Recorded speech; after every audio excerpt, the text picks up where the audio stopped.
Assalamualaikum warahmatullahi wabarakatuh. Bagaimana kabarnya anak-anak hebat?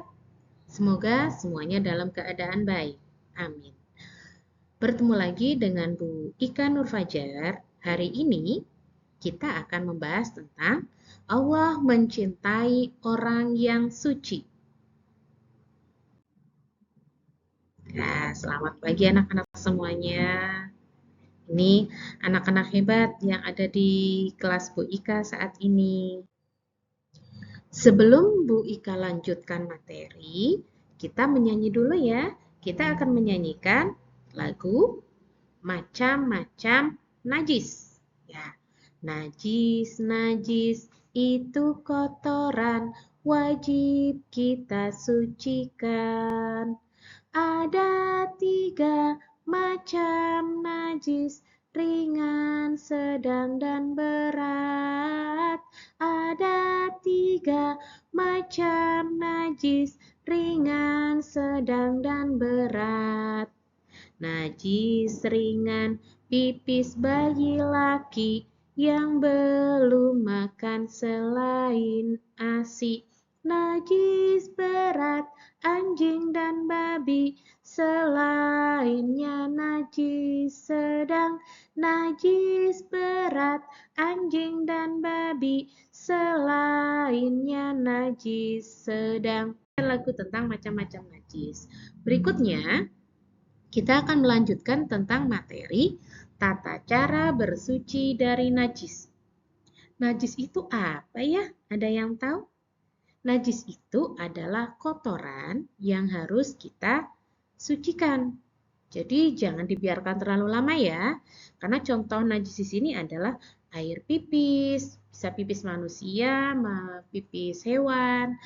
Kemudian kotoran, kotoran bisa kotoran hewan, juga kotoran manusia, muntah, darah, dan lain sebagainya.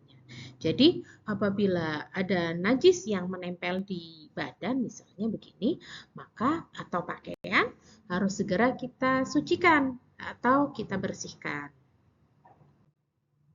Kemudian berikutnya jenis-jenis najis. Seperti lagu yang tadi Bu Ika nyanyikan, najis itu ada 3 macam.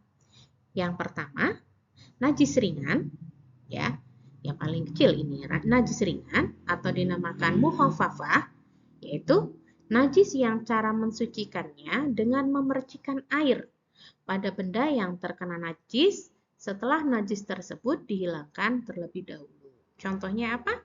Pipis bayi laki-laki yang kurang dari 2 tahun dan belum makan apapun selain ASI. Jadi di sini bayi laki-laki ya, bukan bayi perempuan. Kemudian yang kedua, najis sedang atau mutawasithah. Artinya apa?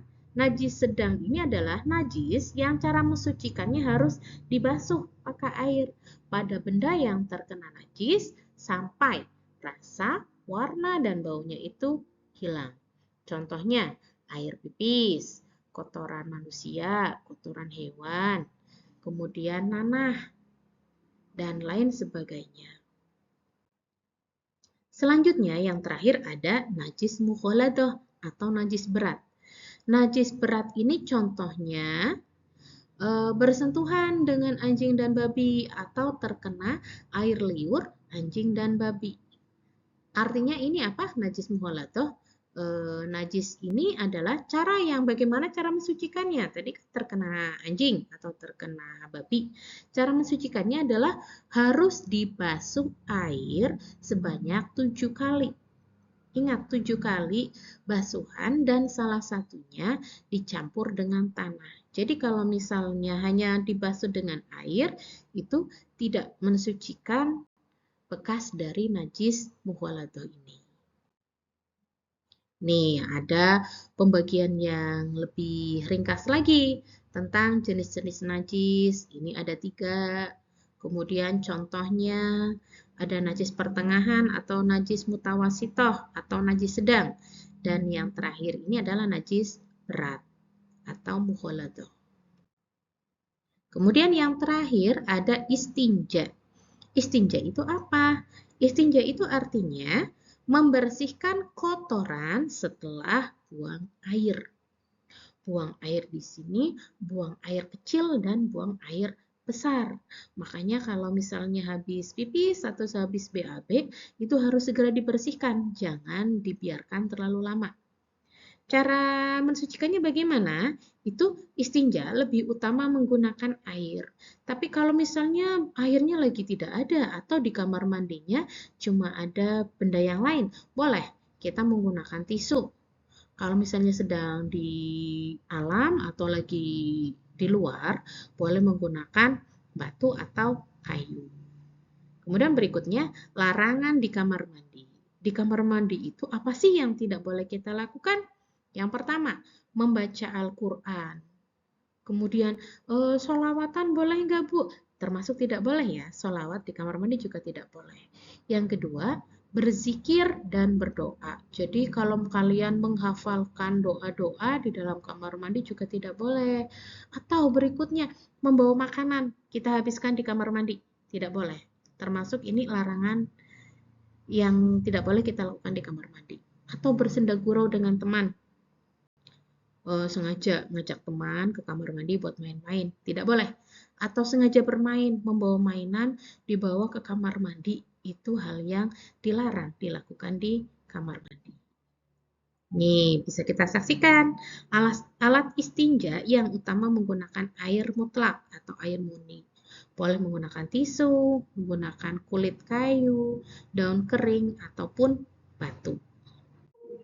Ya, dan yang terakhir, materi hari ini, marilah kita bersama-sama membaca doa sebelum masuk kamar mandi. Ya, sebelum masuk kamar mandi, kita mendahulukan kaki kiri terlebih dahulu ya, sambil berdoa.